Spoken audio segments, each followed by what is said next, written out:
Hello my friends, today I have come up with another tutorial to help you make your own animations, but the difference in this tutorial is that while some of you have watched some of my videos uh, which were made using Synfig Studio to help you make 2D animations, today I would like to show you something else, and it's called Blender. Blender is a very user-friendly 3D animation and 2D animation program. Basically, it's a lot better than Synfig Studio, but a lot harder at first to get the hang of it.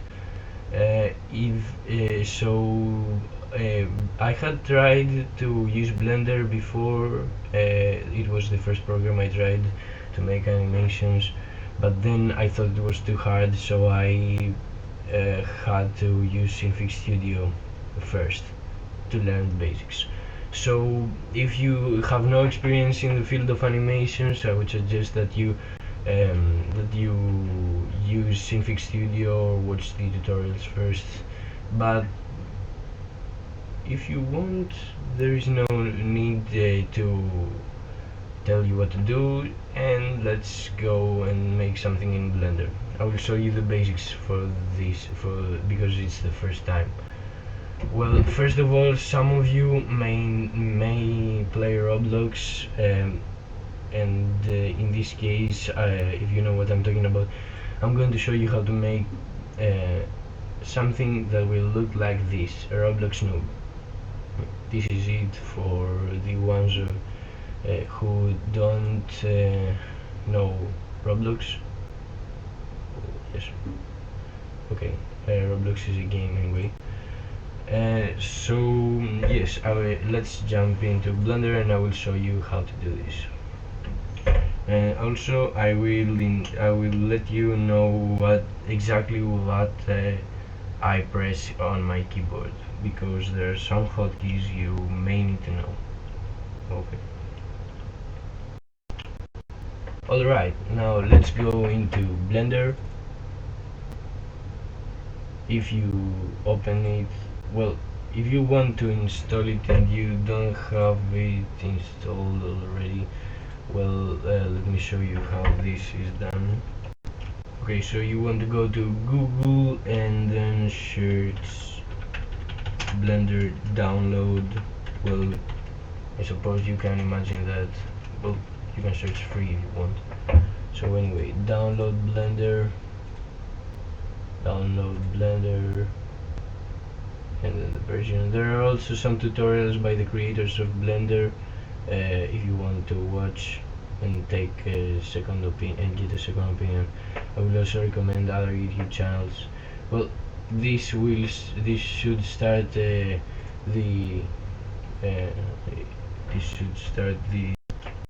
installing progress. So because I have already downloaded Blender, I'm not going to download it again. Okay, so when you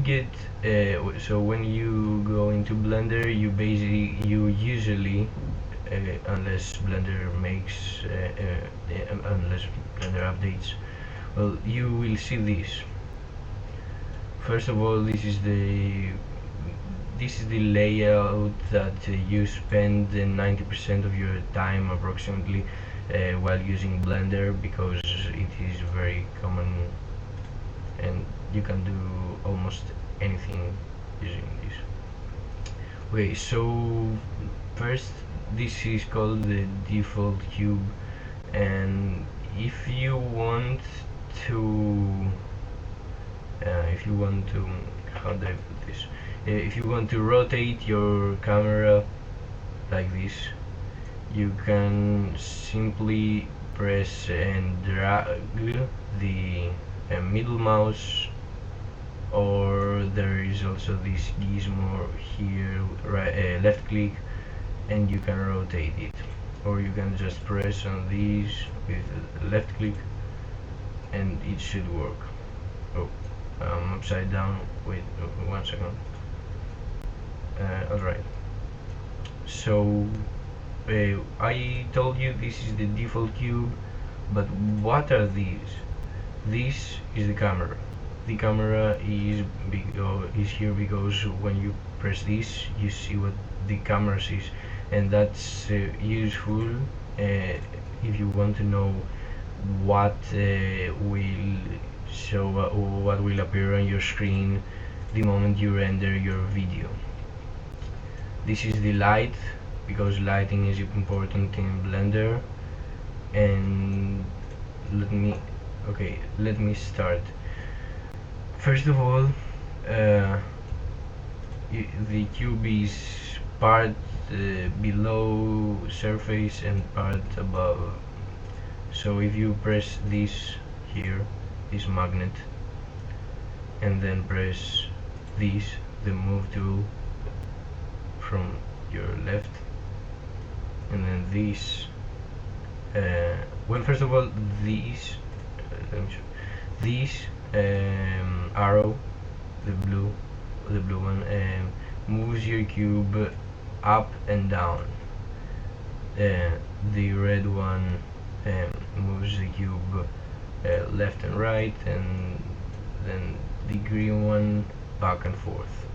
So yes, the each arrow represents an axis, red for the x-axis, green for the y-axis, and blue for the z-axis. Okay, so now that I have turned on the magnet, the cube moves like this. I can't explain, so I will show you.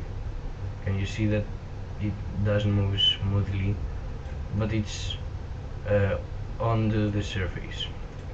Now if I disable it, you see that the movement of the cube is is smoother, and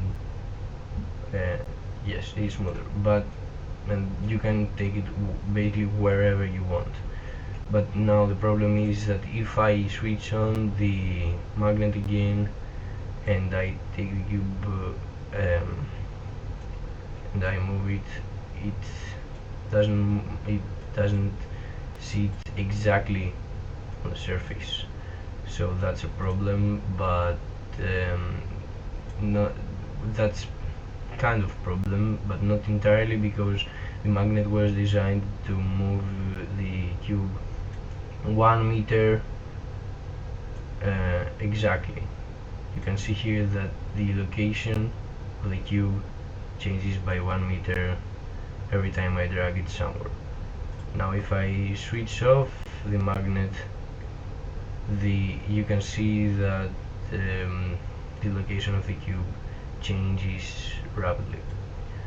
If you want the cube to be exactly where it was in the first place, just type in 0 here, right click, and then type.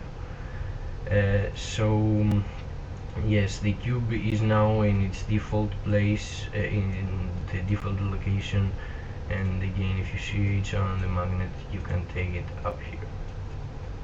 Alright, now it is 1 meter now. Yes, now I showed you the what the move tool does. Now I will show you what the rotate tool does. Well, you can imagine that it rotates the cube. Edit, undo, because I don't want the rotation to be valid. You can go here and redo and undo. I want it to be invalid. Now the scale tool, you can imagine that it changes the scale of the cube according to the axis you have selected. And yes, for those of you who have watched my Synfig tutorial series, which I highly recommend to get some basic knowledge on the field of about the field of animation, I said that you shouldn't use the sketch tool, if you can remember. Now the sketch tool here is called annotate, so the annotation tool I would also suggest you didn't use, because you cannot delete it. just like the sketch tool. See? Oh, okay. Now, what I meant was that there is no rubber. You can only undo it, then you can't delete it. There is no object here with the name of sketch, and so I have to do all this process to delete it. Now, the transform tool basically includes the move tool, the rotate tool, and the scale tool. Alright, now let me show you something very important in Blender. You can see that well, you can't move with the using the any basically no wait um, any button on your keyboard.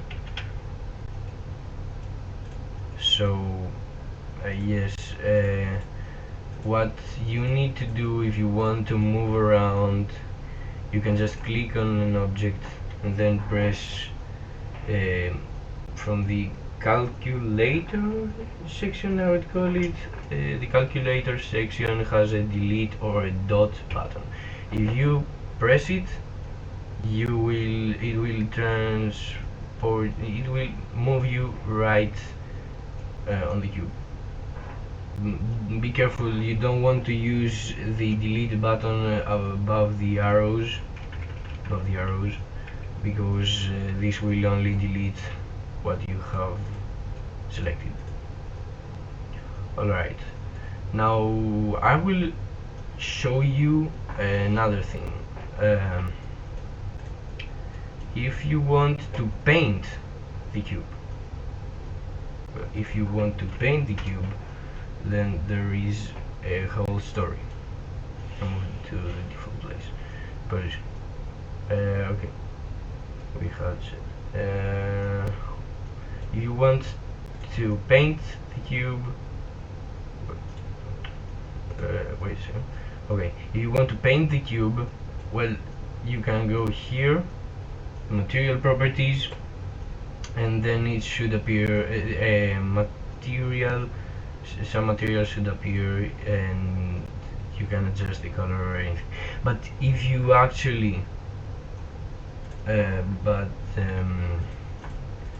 if you actually here, this should appear the moment you press this, while having selected the default cube.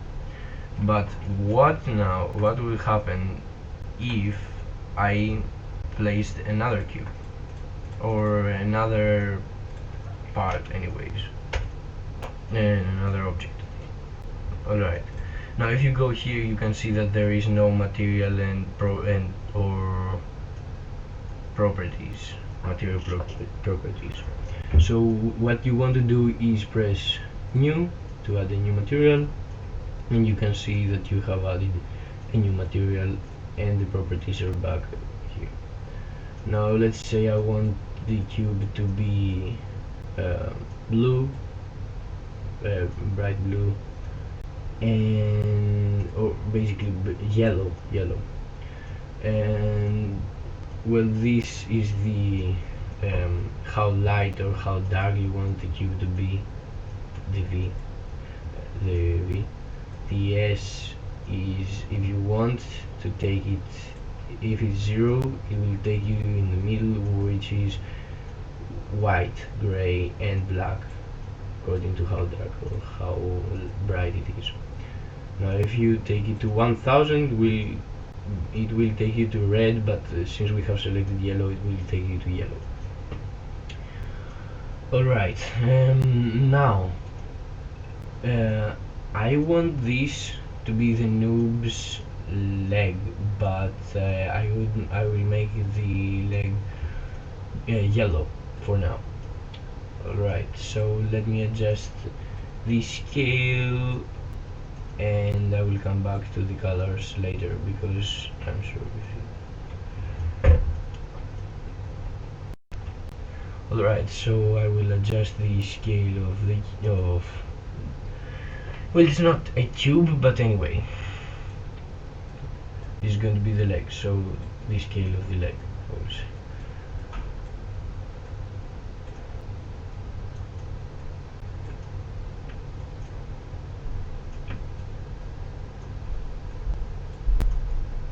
This could take a while, so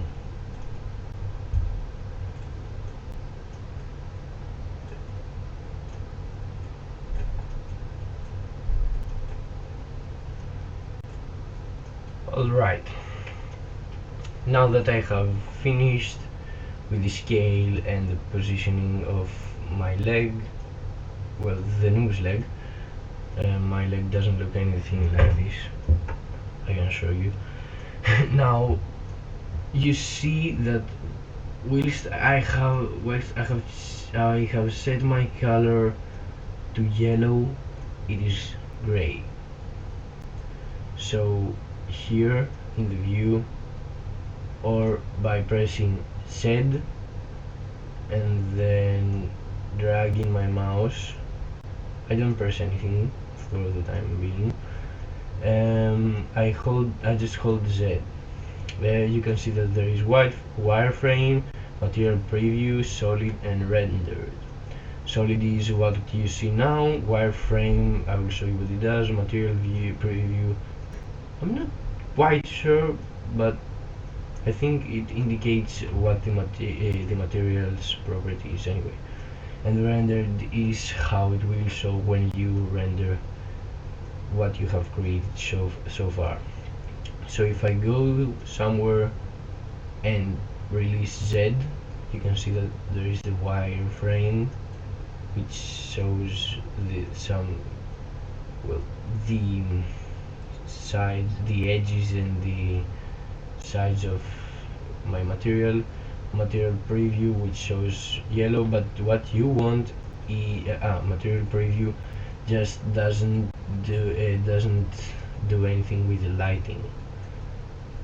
But rendered, you can see that the place is lit up because there is light. And yes, and now you can see that my leg is yellow. So that's what it's going to look, what everything is going to look like when I render it out, except for the background, which is all going to be gray if I don't do anything with it. Alright, so if I want the leg, because usually creatures have two legs, okay, so I press right click and then copy, and then with right click copy with the left click, and then okay, and then paste. Right, so yes, now I have two legs, but what I want is also a body, so copy, no, wait a minute, copy, don't forget to paste, and then move it, it should be in the middle now. Alright,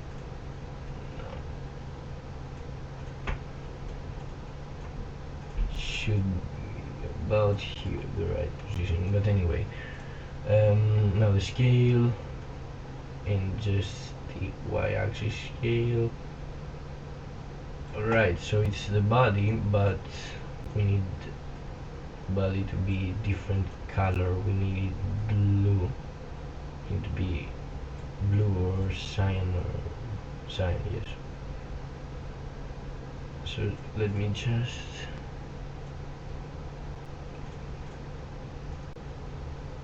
anyway, let me just go here, no, oh yes, the select box here, and then material,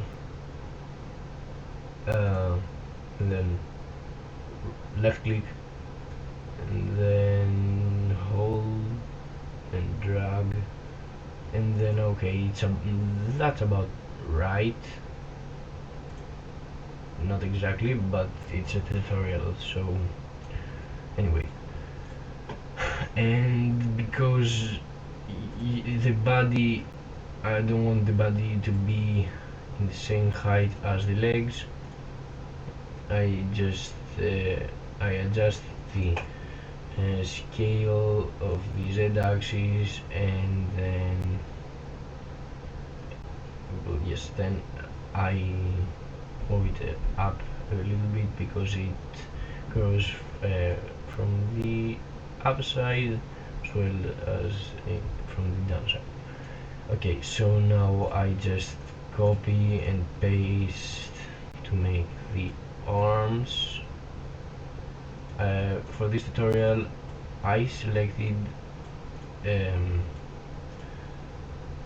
I selected the Roblox Noob to be what I'm going to show you, because it is suitable for beginners in my opinion, and that's because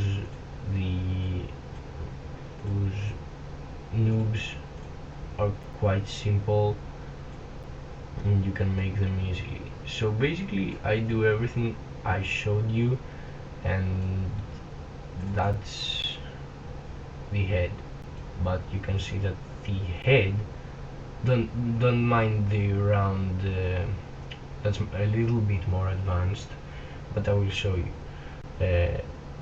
maybe in another part or later. Anyway, I will show you how to do this, but for now, because because this tutorial is for beginners, I will make it a little bit like it look like a cube.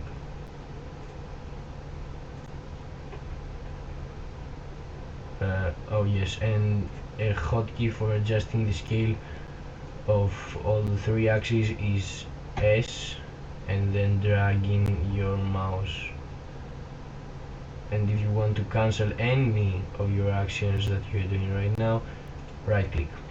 Okay, so this is pretty much the noob. Yes, and I adjust the scale a little bit, and another hotkeys are basically what you can do. Let me explain.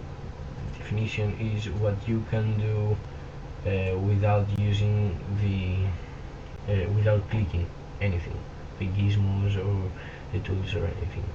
And if you want to rotate something, do the same thing as with S, but you press R, not S.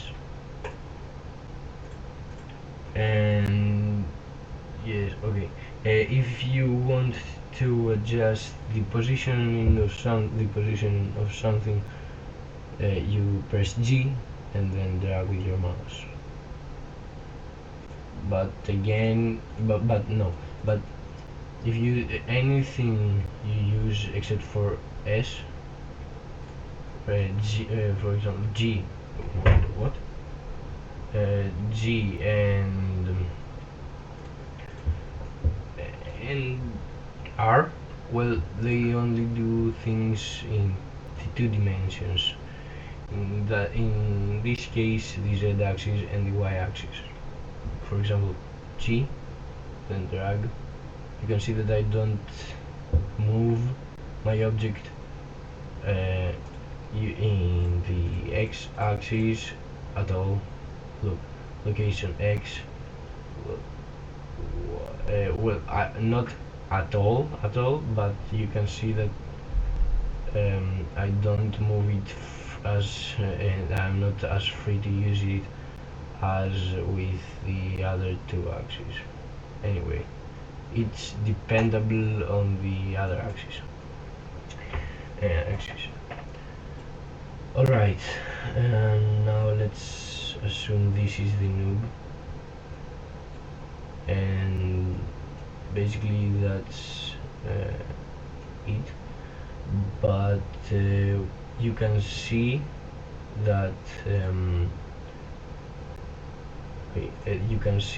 noob has actually not that sharp. His edges are not that sharp as our edges here. Unfortunately though, I am afraid that I will have to show you how to make the edges a little bit smoother in the next video, because I think this video is far too long to be just one part. Okay, so that was it for part 1 of part 1. Well, basically the first part is designing a noob, how to teach you how to design a noob, but there is also a second part which is about how to make a smoother noob, because I have just showed you that the edges of the noob are too sharp to look like the actual Roblox noob. So that's it for this video. I hope I wasn't too dull and boring, and but I don't think that this video was a waste of time. So see you next time, and thank you very much for watching.